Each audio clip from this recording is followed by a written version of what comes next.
டே 83க்கான எபிசோடுக்குள்ள நம்ம கண்டிப்பா போறோம். அதாவது சாட்டர்டே எபிசோடு அப்படின்னு சொல்லிட்டு நான் சில வீடியோக்கள் போடுவேன். அது எபிசோட்ல வரும்னு நான் நினைப்பேன். பவித்ராவுக்கும் ராணுவுக்கும் அந்த கன்க்ளூஷன் வரும்னு நான் நினைச்சேன். ஆனா அது வரல. ஆனா அதற்கு பிறகு நான் நினைச்சது என்னன்னா, முத்துக்குமரன் ஒரு அந்த டிக்கெட் டு ஃபினாலிக்கு நான் போறேன் அப்படின்னு சொல்லிட்டு ஒரு பிராக்டிஸ் பண்ணிட்டு இருப்பாரு. அது ரொம்ப சிறப்பா இருக்கும். அதுக்கு முத்துக்குமரன் ஃபேன்ஸ்லாம் பயங்கரமா அதுக்கு பின்னாடி அந்த 7ஆம் அறிவு அந்த சாங்ஸ் எல்லாம் போட்டு, சாங்ஸ்ன்னு சொல்ல முடியாது, 7ஆம் அறிவில் அது பேசுகிற அந்த ஸ்பீச் எல்லாம் போட்டு அதெல்லாம் இது பண்ணிட்டு இருந்தாங்க. ஆனால் அது நான் வீடியோவாக கூட போடலை. ஆனால் அது நான் வரும்னு நினச்சேன். அதில் ஜாக்கினுடைய அந்த ரியாக்ஷன்ஸ் அதெல்லாம் வரும்னு நான் நினச்சேங்க. அது எதுவுமே வரல, பட் வந்திருக்கு. அதுக்கு முன்னாடி உங்கள் கூட நான் கொஞ்சம் ஃப்ரீயாக பேச போகிறேன். அதாவது இந்த ட்விட்டருங்கிறது தான் நீங்கள் இன்றைக்கி ஆளுமையாக இருக்குது. நிறைய பேருக்கு என் பேரே தெரியாதுல்ல, குட் அப்படின்னு தான் நினைப்பீங்க. இதுதான் என்னுடைய ட்விட்டர் ஐடி. ஏன்னா இந்த ட்விட்டரில் நிறைய மேஜிக் நிகழுது. நிறைய பேர் அந்த ஸ்பேஸ்லாம் போடுறாங்க. எனக்கு யாருமே வாய்ப்பே கொடுக்க மாட்றாங்கங்க. ஏன்னா என்னுடைய கருத்தையும் நான் சொல்லணும்னு நான் நினைக்கிறேன். இதில் ஃபாலோவர்ஸ் கூட இல்லைல்ல இல்லை, ஓகே, அது ஒன்றும் பிரச்சனை இல்லை. பட் இருந்தாலும் அதில் என்னுடைய கருத்தை நான் சொல்லணும்னு நினைக்கும் போது ஒரு மைக் கேட்பேன். மைக் எனக்கு கொடுக்கவே மாட்டாங்க. ஏன் அது கொடுக்கவே மாட்டாங்க அப்படின்னா, சில பேர் மட்டுமே அது பேசிக்கிட்டே இருப்பாங்க. முத்துக்குமரன் மாதிரி பேசிக்கிட்டே இருப்பாங்க. நமக்கு அந்த வாய்ப்பு கிடைக்காது. அதை பற்றிலாம் நான் கவலையே பட மாட்டேன். ஏன்னா யூடியூப்பில் தான் நீங்கள் எனக்கு இவ்வளோ பெரிய ஆதரவு கொடுத்துட்டு இருக்கீங்கல்ல. ஏன்னா இந்த ட்விட்டரில் பேசுகிறவங்களும் யூடியூப்லாம் ஆரம்பித்து பேசிகிட்டு இருக்காங்க. அவங்களுக்கு நீங்கள் யூடியூப்பில் கொடுக்கறது கிடையாது. பட் எனக்கு யூடியூப்பில் கொடுக்குறீங்கன்னு நான் நம்புகிறேன். பட் முன்னாடி கொடுத்த மாதிரிலாம் இல்லை, பட் கொடுக்குறீங்க. அதை பற்றினா கவலைப்படுறதுங்களே. இதை பற்றி என்னை பொறுத்தவரையும் நான் ஒரு எபிசோட உணர்வுபூர்வமாக அனுபவங்க. எனக்கு நீங்கன்னா நிறைய பேர் நினச்சிப்பீங்க, இப்போ உண்மையாலே சொல்லுவா, எனக்கு சீசன் 5 வரும்பொழுது எனக்கு ராஜு தான் ஜெயிப்பார் நல்லாவே தெரியும். ஆனால் நான் யாரை பற்றி பேசிக்கிட்டே இருந்தேன். ஏன்னா அது ராஜு பிஆர்னு சொல்லிட்டு நான் அசிங்கப்படுத்தலாம் விரும்பலை. ஏன்னா அது அந்த அன்அஃபிஷியல் ஓட்டு பார்க்குறேன்ல, அப்படி ஹியூஜாக வரும். சீசன் 6ல் ஒரு நபருக்கு ஹியூஜாக வந்துட்டு இருந்தது. நான் அவரை பற்றியா பேசினேன். நான் குட் ஹெல்த் எல்லாருக்குமே ஒரு தனித்துவம் இருக்குங்க. நான் ஒரு தனித்துவமான ஆள். எனக்கு நான் பார்க்குற பார்வை வேறு. சில பேர் அந்த ஃபேண்டம்ஸ் அப்படி, அது நான் கிடையாது. அது நான் கிடையவே கிடையாது. இப்போ இந்த நிகழ்வு கூட பார்த்தேன்ல, எனக்கு காதல் ரொம்ப பிடிக்குங்க. ஆனால் சேம் டைலாக்குங்க. அன்ஷிதா வெளியேறதுக்கு முன்னாடி சேம் டைலாக் விஷால் பேசினாருங்க. ஐயோ, அன்ஷிதா இல்லை, தர்ஷிகா வெளியேறதுக்கு முன்னாடி சேம் டைலாக் பேசினார். எனக்கு இதில் என்னன்னா, தர்ஷிகா போயிட்டு அருண்கிட்ட அந்த ஹெல்ப் கேட்கலையே. நான் இவங்க பச்சைப்புள்ள மாதிரி கேட்குறாங்க. அவன் என்கிட்ட பேசினா, அது பேசும்போது எனக்கு லவ் பண்ணுற மாதிரி தோணுது. அது உண்மையா அருண்? ஏன்னா ஃப்ரெண்டுலேருந்து இன்னொரு ஃப்ரெண்டுக்கிட்ட தானே கேட்பாங்க. எனக்கு அது ஃபீல் ஆகுது. ஏன்னா அன்ஷிதா நீங்களாம் நினைக்கிற மாதிரி கெட்டவங்களே கிடையாதுங்க. அவங்க உண்மையாலே பாசமானவங்க. எனக்கு அந்த பிங்க் டீம் ரொம்ப பிடிக்குங்க. பிங்க் டீம் சுக்குனரை உடச்சிட்டாங்க தெரியுமா? இன்னைக்கு யாரெல்லாம் சோஷியல் மீடியா ஃபாலோ பண்ணுறீங்களோ உங்களுக்கு தெரியும். ஃபர்ஸ்ட் எவிக்டர்னு யாரை தெரியுமா போட்டாங்க? பவித்ராவை போட்டாங்க. இன்னைக்கு அன்ஃபேர் எவிக்ஷன் சொல்லிட்டு. எப்படி தெரியுமா? அதான் நான் கண்டிப்பாக ரியாக்ட் பண்ணவே மாட்டேன். எனக்கு தெரியும் இவங்களாம் சொல்கிறாங்க சோர்ஸ். எனக்கு தெரியுங்க சோர்ஸு, எனக்கு தெரியுங்க. நான் ஒரு பதிவு போடுறேன்னா அதில் 100% உண்மை இருக்குங்கிறத நான் நம்புவேன். இவனுக்கு போடுறானுங்க பவித்ரா எவிக்ஷன். இது ஒரு மார்க்கெட்டிங் ஸ்ட்ராட்டஜின்னு நான் புரிஞ்சுக்கிட்டு அப்படி இருக்கேன். ஆனால் நான் ஒரு 2 எவிக்ஷன் அப்டேட் போட்டேன்ல, அப்போ சில நண்பர்களோட கமெண்ட் பண்ணாங்க, என்ன உங்களுக்கு என்ன உடம்பு சரியில்லையா, ஏன் இவ்வளோ பொறுமையாக பேச? எனக்கு நிறைய கமிட்மெண்ட், நீங்கள் நினைக்கிற மாதிரி ஆளே கிடையாது. எனக்கு நிறைய கமிட்மெண்ட் இருக்கு. ஆனால் இந்த பிக் பாஸ் அப்படிங்கிற அந்த ஓட்டத்தில் நான் இருப்பேங்க. இவனுங்க பேசுகிறானுங்களே வெளில, அவங்கெல்லாம் நடிக்கிறானுங்க. நான் உண்மையாக இருப்பேங்க. ஏன்னா எனக்கு இந்த ஷோ அவ்வளோ பிடிக்கும். நான் பேசும்போது இப்போ என்ன கேட்டாங்களே உங்களுக்கு உடம்பு சரியில்லையான்னு சொல்லிட்டு குரல் குறைஞ்சு பேசுவேன். அதுமாதிரி நான் பேசும்போது ஹார்ன் அடிச்சுன்னு பஸ் எல்லாம் ஓடும். நான் பஸ்ஸில் போயிட்டே கூட பேசுவேன். ஏன்னா நான் உங்ககிட்ட பேசணும், அவ்வளோதான். ஆனால் இப்போ எப்படி தெரியுமா, இப்போ கூட நான் ஒரு சுயநலமாக இருந்தேன்னா எனக்கு தெரியுங்க யார் ஜெயிப்பாங்கன்னு எனக்கு தெரியும். அவங்கள பற்றி நான் பேசினே இருக்கலாம்ல. எனக்கு நிறைய வியூஸ் வரும், நிறைய சப்ஸ்கிரைபர் இன்க்ரீஸ் ஆவாங்க, எல்லாமே நடக்கும்ல. அந்த மேஜிக் எல்லாம் நடக்கும்ல. கேமராமேன் ஸ்டண்ட் மாதிரி இருக்கு. ஏன்னா இன்னைக்கு சௌந்தர்யா ஃபேன்ஸ் ஒரு வீடியோ போட்டிருந்தாங்க. ஜாக்லின் சொன்னாங்க, இந்த சீசன் யாருமே ஜெயிக்க முடியாது. எல்லா சீசன்லயும் ஃபேமிலி ரவுண்டு வந்த உடனே வெற்றியாளர் தீர்மானிக்கப்படுவார். இன்னைக்கு தீர்மானிக்கப்படல அப்படிங்கும்போது அந்த கேமராமேன் ஃபோக்கஸ் பண்ணுவான். சௌந்தர்யா அங்கே தூங்கிட்டு இருப்பாங்க. அது சௌந்தர்யா ஃபேன்ஸ் எல்லாம் இது பண்ணிட்டு இருந்தாங்க. நான் பேசும்போது இவருடைய படம் தான் வருது. இப்போ அவர் தான் ஜெயிப்பாருங்கிறது எல்லாருக்கும் தெரியும் தானே. அவருக்காக பேசுறதுக்கு கோடி பேர் இருக்கான். ஆனா குட் ஆர் குட் ஹெல்த் வந்து நான் முத்துக்குமரனை பேரும் சொல்றேன். எனக்கு முத்துக்குமரனை பிடிக்கும். முத்துக்குமரன் ஜெயிச்சா எனக்கு சந்தோஷம். ஜெயிக்கட்டும். ஏன்னா என்ன மாதிரிங்க ஒரு யூடியூபருங்க முத்துக்குமரனு. என் கம்யூனிட்டி ஜெயிச்சா என்னோட சந்தோஷப்படுறது யார் இருக்கா? நான் சந்தோஷம் தான் போடுவேன். ஆனா முத்துக்குமரனுக்காக பேசுறதுக்கு கோடி பேர் இருக்காங்க. கரெக்டா? ஆனா உண்மையை பேசுறது அது எல்லாமே இன்னைக்கு வியூஸ், கமெண்ட்ஸ், லைக்ஸ் இது பின்னாடி தானே போகுது. அது நான் கிடையாது இல்ல. குட் ஆர்ட் குட் ஹெல்த்னா ஒரு ஸ்டாண்டர்ட். அந்த ஸ்டாண்டர்ட் அது மெயின்டைன் பண்ணும். இவனை எவனும் இப்ப ஜோ மைக்கெல்லாம் போய் ஒரு ட்வீட் போடுறாரு. விஷ்ணு வந்து என்கிட்ட பேசினாரு, நீங்க வந்து சௌந்தர்யாவுக்கு ஆதரவா பேசுங்க, நான் விலை போகாதவனு. அவன் விலை போறவன் தான். ஆனா அவன் வந்து என்ன சொல்றான், தன்னை ஒரு பெருமையா காட்டிக்கிறான்ல. அந்த மாதிரிலாம் நான் காட்டிக்கிறேனா? நான் காட்டிக்கவே மாட்டேன். ஆனா இந்த கேமை நான் புரிஞ்சவன், ரசிச்சவன், ருசிச்சவன். எனக்கு தெரியும் இந்த கேமை யாரை பத்தி பேசணும், யாரை விமர்சனம் பண்ணணும் அப்படிலாம் நான் பண்ணவே மாட்டேங்க. இப்பவும் ஒரு ஸ்லைடு போயிட்டு இருக்கு. இப்போ நீங்க கேட்கலாம், இவங்களை பத்தி நீங்க பேசவே மாட்டீங்களே அப்படின்ட்டு. நான் பேசுறேன்னா அதுல உண்மை இருக்கும், கண்டிப்பா உள்ள ஒரு நேர்மை இருக்கும். அதை விட பியூரான ஒரு விஷயம் இருக்குங்க. இப்போ ஸ்லைடு மாறிடுச்சு. சௌந்தர்யா கூட செம்மையான ஒரு கேரக்டர் தான். Super character. நான் கூட ஆரம்பத்தில் சௌந்தர்யா வந்து அந்த பிஆர் வச்சு தான் போயிட்டு இருந்தாங்கன்னு நினைச்சேன். ஆனால் அந்த பொண்ணுக்குள்ள ஒரு இப்போ நீங்கள் யோசிச்சு பாருங்களேன், இந்த வீட்டில் எவ்வளோ பேர் சமைச்சாங்க, இவங்களுக்கு மட்டும்தான் அந்த புக்கு வருது. அந்த புளிக்குழம்பு தான் இந்த சீசன்ல பேசப்படுங்க. அது இந்த புளிக்குழம்பு நல்லா இருக்கோ நல்லா இல்லையோ அது சாப்பிட்டவங்களுக்கு தான் தெரியும். ஆனா அதுதான் பேசப்படுங்க. அதுதாங்க என்டர்டைன்மெண்ட். நீ சேதன விசாரிச்சார்ல, ஒவ்வொருத்தருக்கும் விசாரிக்கிறதுக்கு முன்னாடி அவருடைய படம் போட்டிருக்காங்க. இது விடுதலை 2. நான் சத்தியமா பார்க்கல. நீங்க பாத்தீங்களா? நல்லா இருக்கா?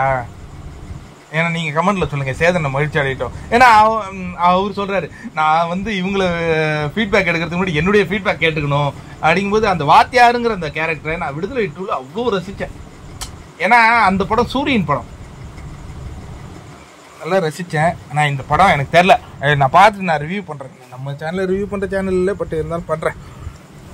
அதுக்கு பிறகு சேதனே மெல்ட் ஆகிட்டு ஒவ்வொருத்தவங்களுடைய அந்த ஃபேமிலியோடைய என்ட்ரியை கேட்கும்போது, இப்போ அந்த கைத்தட்டல் தான் பேசப்படுது இல்லை, தீபக்கோட சிவரஞ்சனிக்கு அதிகமான கைத்தட்டு பார்த்தீங்களா? ஏன்னா அந்த அம்மா சில பாயிண்ட் எடுத்து வச்சாங்க. அடுத்தது ஜாக்லைனுக்கு நல்ல கைத்தட்டு வந்துச்சு. முத்துக்குமரன் நீங்க ஏங்க இப்போ கூட நான் சொல்றேங்க, முத்துக்குமரன் தாங்க டைட்டில் அடிப்பாரு, அது எனக்கு நல்லாவே தெரியுங்க. ஆனா குட் ஆர்ட் குட் ஹெல்த் அது எனக்கு அது பின்னாடி போனா நிறைய வியூஸ் வரும், நிறைய லைக்ஸ் வரும், நிறைய கமெண்ட்ஸ். நான் அது கிடையாதுங்க. நான் அந்த உண்மையை தேடுவேங்க. நான் தீபக் அண்ணங்கிட்ட ஒரு உண்மையை தேடிட்டு இருக்கேங்க. மனுஷன் ஜெனூன் ஜெனூன் ஜெனூன் ஜெனூன் செம்ம கேரக்டர். எனக்கு ஒரு மென்டாரா இருக்குன்னா தீபக் அண்ணன் தான் நான் சூஸ் பண்ணுவேன். அடுத்தது அன்சிதா. உண்மையாலே நீங்களாம் வெறுக்கிற மாதிரி ஆள் கிடையவே கிடையாதுங்க. அந்த பொண்ணு உண்மையாலே பாசமான பொண்ணுங்க. ஆனா அந்த பொண்ணு பிங்க் டீம்ல ஆடினது தான் அவ்வளோ பிரச்சனை ஆயிடுச்சு. இதுவே வந்து அந்த பொண்ணு வேற டீம்ல ஆடி இருந்தா கொண்டாடி இருப்பாங்க. இதே ஜெஃப்ரி பிங்க் டீம்ல ஆடாத வேற டீம்ல ஆடி இருந்தா கொண்டாடி இருப்பாங்க. இப்ப எனக்கு அது ரொம்ப சந்தோஷமா இருக்கு. இன்னைக்கு பவித்ராவையும் ஒரு பவித்ராவுக்குன்னு ஆர்மிலாம் சத்தியமா கிடையாது. பவித்ராவுக்குன்னு பெரிய சப்போர்ட்டர்ஸ் அவங்களால பண்ண முடிஞ்சதை பண்ணிருக்கலாம். இது தீபக் அண்ணன்கிட்ட கூட யாரோ கேட்டிருந்தாங்க. தீபக் அண்ணன் நினைச்சா என்னங்க ஆர்மி உருவாக்குறது எவ்வளவுங்க பெரிய விஷயம் வரலாங்க. ஆனா அந்த சிவரஞ்சனி இருக்காங்களே, என் கணவன் ஆர்கானிக்கா வரணும்னு நினைச்சாங்களே, அதுக்கு சல்யூட், ராயல் சல்யூட் அடிப்பேன். சரி பிஆர் இருந்தா தப்பா அப்படின்னா, அதனால நான் இதுக்கப்புறம் நான் தப்பு. எனக்கே வெற்றியாளர் தெரியுது. ஜாக்லினுக்கு இன்னும் கன்ஃபியூஸா இருக்குல்ல, எனக்கு தெரியுதுங்க இவர் தான் வெற்றியாளர்னு எனக்கு தெரியுது. ஆனா அந்த பவித்ரா ஜனனி போடுற அந்த எஃபெக்ட் இருக்கு இல்லையா, அது எனக்கு பியூரா தெரியுதுங்க. அது ஜெம்மா தெரியுதுங்க. ஏன் தெரியுது எனக்கு? ஏன் எனக்கு தெரியுது? ஏன்னா இந்த கேரக்டரோட நம்ம சில கேரக்டரோட அப்படி இதுவாகும். ஏன்னா நான் பட்ட வலி, நான் எவ்வளவு சிறந்த ஒர்க்கர் தெரியுமா? ஆனா நான் பண்ண ஒர்க்கை நான் வெளியே சொல்ல மாட்டேங்க. அந்த சமயத்தை வந்து சொல்லும்போது, நீ 1 கிலோமீட்டர் செஞ்ச ஒர்க்கை 1 மில்லிமீட்டர்ல முடிக்கிற, சில பேர் 1 மில்லிமீட்டர்ல செஞ்ச ஒர்க்கை 1 கிலோமீட்டர்ல முடிக்கிறாங்க. அப்படிங்கும்போது அது என்னால கனெக்ட் பண்ண முடியுது.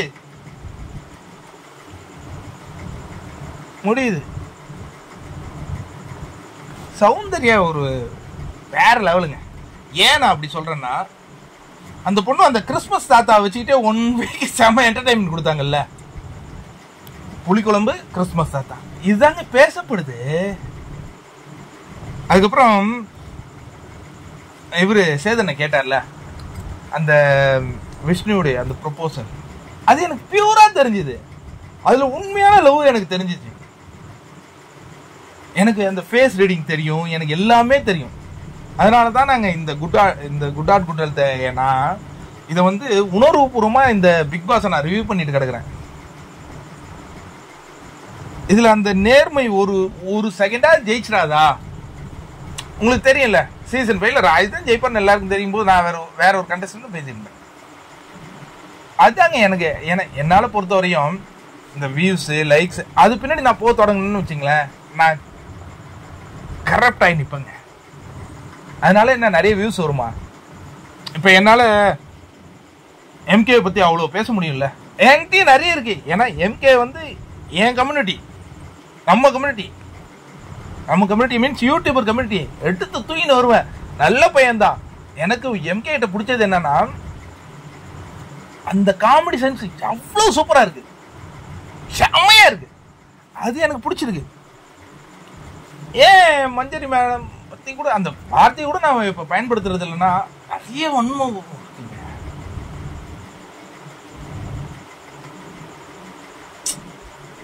இந்த ஃப்ரேம் செமையா இருந்தது. விஷால், நீ உண்மையாலே லக்கினா பக்கத்தில் உட்காந்துருக்காங்களே சேச்சி, உண்மையாலே தங்கையா அந்த பொண்ணு, அதுக்கு மேலே எவ்வளோ நெகட்டிவிட்டியை பரப்பி விட்டாங்கல்ல. காரணம் அந்த பிங்க் டீம் அவ்வளோ போராடினது பிடிக்கலப்பா மற்றவங்களுக்கு. குட் ஆட் குட் ஹெல்த் பிடிக்கும்ப்பா. யாரெல்லாம் உண்மையாக கேம் ஆடுறாங்களோ அவங்க பின்னாடி நிற்பப்பா நான். சரி, ஜெஃப்ரி எவிக்ட் ஆகுறாரு. எவிக்ட் ஆகின உடனே வெளில போகும்போது நல்ல போட்டியாளர் அப்படின்லாம் சொல்கிறது ஓகே. ஆனால் சத்தியமான ஜெஃப்ரி பற்றி ரிவ்யூ பண்ணதா எனக்கு நினைவே கிடையாது. சாரி ஜெஃப்ரி, நீங்கள் நல்லா பாடுவீங்க, நல்ல ஒரு மனிதர் தான், அதெல்லாம் எனக்கு மாற்றுக்கிறது இல்லை. பட் உங்களை ரிவ்யூ பண்ணுறாலும் நீங்கள் ஆடவே இல்லை ஜெஃப்ரி. சரி, யாரெல்லாம் என்கிட்ட உண்மையாலே பேசணும்னு நினைக்கிறீங்க அப்படின்னா, ப்ரோ உங்கள்கிட்ட நான் பேசணும், உங்கள் ஃபோன் நம்பர் எனக்கு கொடுப்பீங்களா? ட்விட்டர் ஐடி முன்னாடி கொடுத்துட்டேன், நீங்கள் கேட்டிங்கன்னா நான் தரேன். ஆனால் நான் வியூஸ் பற்றி இது நான் முடிவு பண்ணிட்டேன்ப்பா, முன்னாடியே முடிவு பண்ணிட்டேன். எனக்கு நான் ஜென்யூன் பக்கம் தான்ப்பா நிற்பேன், நேர்மையின் பக்கம் நிற்பேன், உண்மையின் பக்கம் நிற்பேன். அதுதான் குட் ஹெல்த் சேனல். மற்றவங்களுக்காக பேசுகிறவங்க கோடி பேர் இருக்காங்கன்னா உண்மைக்கு பேசுறதுக்கு நான் இருக்கேன், நான் பேசிக்கிட்டே இருப்பேன். ஜெஃப்ரி நீங்கள் வெவிட் ஆகிட்டீங்க, உங்களுக்காக இல்லை, உள்ளே இருக்கிறவங்க இல்லை. நாளைக்கு அன்சிதாவும் நீங்கள் சொன்ன மாதிரி வந்துட்டாங்களே, இல்யூஷன் ஒன்று இருக்குல்ல, அவங்களே சொல்கிறாங்க ஜெஃப்ரி இன்னைக்கு நீ போயிட்ட நாளைக்கு வராங்க, அவங்க வந்துட்டாங்க விடுங்க. அந்த உள்ளே இருக்கிற 10 பேரில் எனக்குன்னு ஒருத்தவங்க இருக்காங்க, அவங்க அந்த டாப் 5க்கு போயிடணும். அவங்களால ஜெயிக்கவே முடியாதுங்கிறது நான் தெரிஞ்சுட்டேன். இன்னைக்கு பொருளை பரப்பி விட்டானுங்க. ஏன் பொருளை பரப்புனாங்கன்னா, அந்த பொண்ணு போனா, நான் இப்பவும் சொல்றேன், பல குடும்பத்தை அந்த பொண்ணு போய் ரீச் ஆயிடுச்சு. பாப்போயா, காசா உண்மையா பாப்போம். சில பேர் சொல்றீங்க இதெல்லாம் நான் கேட்ட உடனே அன்சப்ஸ்கிரைப். தயவு செஞ்சு அந்த மாதிரிலாம் நீங்க சொல்லாதீங்க. இதோ உண்மையா பேசுறதுக்கு எவனோ ஒருத்தன் இருக்கான், அவன் யார் நல்லது செஞ்சாலும் பேசுறான். தீபக் அண்ணன் ஜெயிச்சாலும் எனக்கு சந்தோஷம் தான். அடுத்தது நான் சொன்ன அந்த பொண்ணு ஜெயிச்சா எனக்கு சந்தோஷம், மற்றவங்க ஜெயிச்சா அவ்வளவுதான், அவங்களும் சந்தோஷம். நான் என்ன பண்ண முடியும்? ஏன்னா எனக்கு தெரியுது ஸ்ட்ராங் ஒர்க்கு பின்னாடி போயினே இருக்குது. பார்ப்போம். உடைக்கிறது தானே குட்டாட் குட்டு உடைச்சி எடுத்துன்னு வருவேன். முதல் முறையாக பிக் பாஸ் வீட்டில் குறும்படம் ஒளிபரப்பப்பட்டது. அவங்களுடைய ஃபேமிலிஸ்லாம் வரும்போது அவங்க அந்த சந்தோஷப்பட்டாங்க இல்லையா, அந்த காட்சிகள்லாம் ஒளிபரப்புனாங்க. உண்மையாலே அதெல்லாம் சூப்பராக இருந்ததுங்க, பார்க்கறதுக்கு ரசிக்கும்படி இருந்தது. உண்மையாலே வீடியோ முடிச்சிட்டேன். கடைசியாக இதை ஏன் போடுறேன்னா இதுதான் டைட்டில்.